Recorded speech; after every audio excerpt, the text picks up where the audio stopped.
I've recently bought a lot of games, and I mean a lot of games. I've not done a pickup video in quite a while, and the games that I picked up have started to stack up. So I was wondering, what would be the best way to show you? How would I split it to make multiple videos? Then I thought, fuck it. You can have one big video. So this is going to be a long video, but there are some incredible games that I've picked up, and they range from the Dreamcast all the way up to the Xbox 360. So, big video, let's get into it. These are my recent pickups. First up, we have Resident Evil Code Veronica on the Dreamcast. This is a future purchase for when I eventually get my Dreamcast console. Next up, we move to the PS1 where I picked up Bugs Bunny Lost in Time. An absolute classic game when I grew up, one of my childhood games. I've been chasing it for some time, and I managed to find it, along with a few others, at the Birmingham Retro Game Market that I went to, I think, last month for Throwback Games' birthday. So yeah, we have Bugs Bunny Lost in Time. Next up, I'm a Star Wars fan, and no Star Wars fans collection is complete without Star Wars Jedi Power Battles on the PS1. People loathe or love this game, but as a Star Wars fan and a game collector, it had to get into the collection. Then we're going to skip a generation because we have quite a few PS2 games to show off, and just go to the PS3 where we only have one game, but we recently did a nostalgia filter video on the first game, so I thought let's get the second one with Little Big Planet 2. Now, I love the Little Big Planet series. I had the PS3 when it launched. I got Little Big Planet and dabbled with Little Big Planet 2 a little bit, but everyone in the comments for the nostalgia filter said that Little Big Planet 2 is better than Little Big Planet 1. I love Little Big Planet 1. It's a shame the online isn't there anymore because it takes away that aspect of the game, but let's see what Little Big Planet 2 does. Now, as I mentioned, we have quite a few PS2 games to get through. So, the first game, which I've been chasing for a long time, Total Overdose on the PS2. If anyone remembers this game, it's an absolute classic. And for me, it was an absolute staple of the PS2 era. The fact you can rarely find it in stores, I've never seen it in like a CEX cash generator and so forth, shows just how popular in demand this game is. Next up, we went a little bit off what I usually play, and I've been wanting to get into these games for a long time, and I've started to get into some JRPGs. So, I picked up Dragon Quest, The Journey of the Cursed King.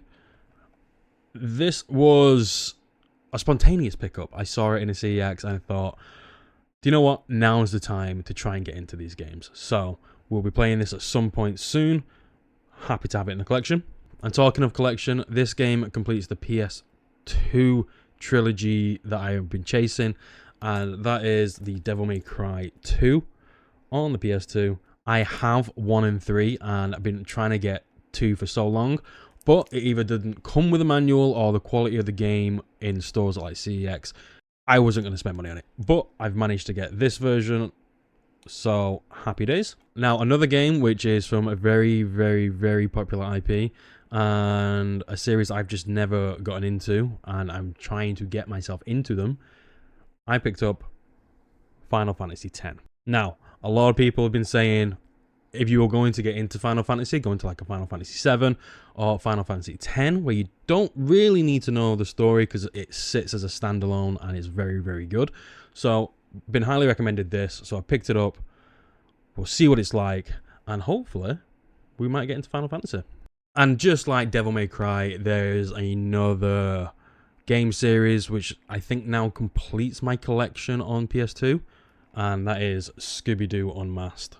Scooby-Doo Unmasked was, well, the Scooby-Doo games in general on the PS2 were part of my childhood, and we will be going through them on stream at some point soon.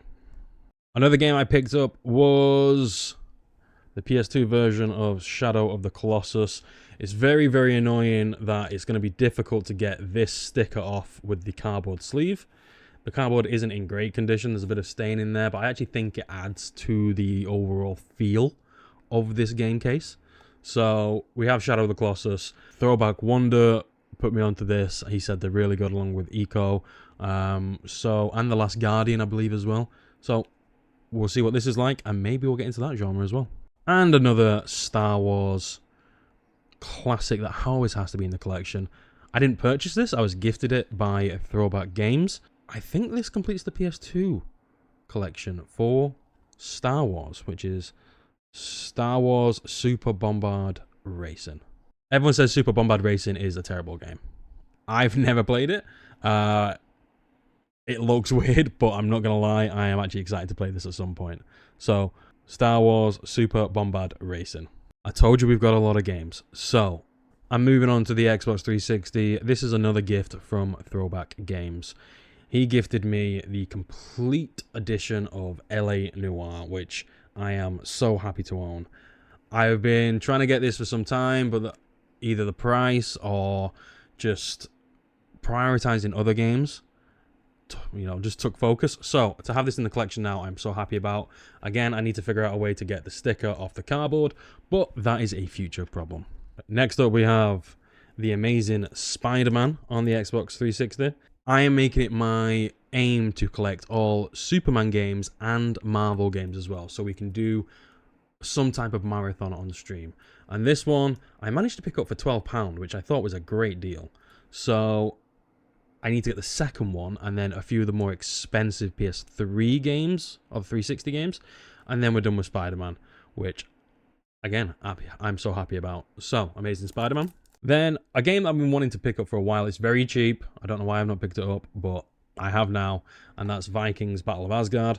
I am a huge, huge fan of hack and slash games, so this one I'm happy to own.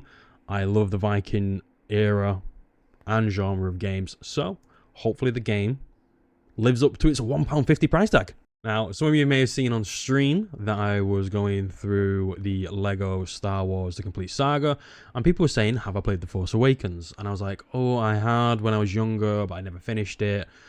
So I was just like, meh, I didn't have it in the collection physically, I had it digitally. So I had to get it physically. So we have Lego Star Wars The Force Awakens. Let me know, is this a good Lego game? What is your favorite Lego game? Let me know in the comments below.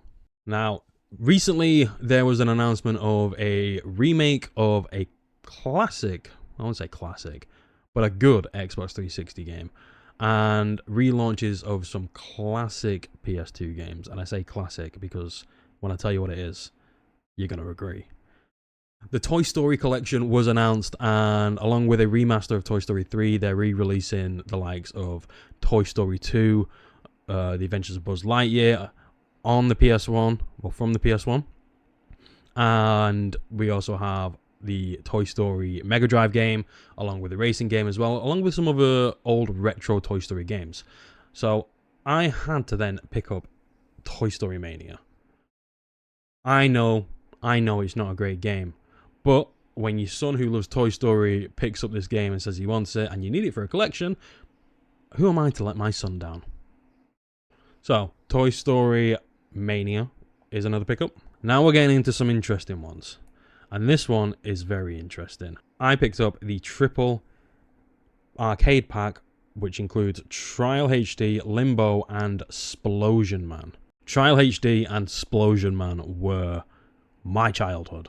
They were insane games that I remember so well and so fondly, along with like Dorito Crash Course, and is it 1v100 as well? Those games are just so peak, but so simple. So we have the Xbox 360 arcade triple pack. Happy to own that. Never seen it before. And if you'd recently watched, I think it was State of Play or the Summer Games Fest, Stuntman announced a new game, Stuntman Hollywood. And I picked this up a few days before that announcement, not even realizing that game was coming out. I just had a sudden urge to get some type of car racing game, and I picked up Stuntman Ignition. Don't know what to expect from this game. They seem chaotic. They seem just like they'll be a good laugh. So I picked it up, and at £2.50, I can't complain. Now, I'm going to save the next one for the end. We have 2 games left, because the other one was an expensive game, and one that I didn't even realize was a thing until I streamed it. I streamed about a month ago, And then someone was like, oh, have you heard of this game? I was like, no, never heard of it. And then I saw it a few days later, and I was like, okay, fate has aligned here. But before that, we picked up the Game of Thrones game. Funny story, it's not really funny, but I picked up the wrong game, I'm not going to lie. I thought this was the Telltale's game, because you'll see in a minute, I'm kind of hunting all the Telltale's games. But I picked up this Game of Thrones game, and I was told it was the wrong one. But I also don't have it in the collection, and now I do. I don't know anything about this game, apart from it's Game of Thrones. I like Game of Thrones. Is it any good? Let me know in the comments. But we'll find out at some point when we stream it. The final game. The big game. The expensive game. You already have a clue. It's a Telltale's game. But what Telltale's game? What IP could it be? That's right. The game is Jurassic Park the game. As you can see by the lighting, it is in a protective sleeve because it's a very expensive and rare game. From my understanding, it was only released in America in a physical copy, and it was only released on the Xbox 360. It has been delisted from the PSN store and the Xbox store, so you can't get this digitally now unless you already own it beforehand. This is only, you can only get this physically now. This cost a lot of money. I'm not going to tell you how much money this cost, but I'm so happy to now finally own it. Jurassic Park, the game. We have been playing through it a bit on stream recently. It's not a brilliant Telltale's game. The story is quite interesting. It's got some really cool moments. But for a Telltale's game, you can tell it's not aged as well. But still a very rare game. So happy to own it. And there we go. That is the huge collection that I've gathered over time that I've just not been able to do videos on. So I thought I'll give you one big video. Let me know in the comments which one was your favorite games, which one would you like to see on stream, and hey, I'm always on the lookout for some cool games to add to my collection, so let me know what games I should pick up and what were your favorite games in your childhood. If you're not already subscribing, please make sure you do hit subscribe to Throwback Mirage, where we will be live streaming a load of these games. We make a lot of offline content.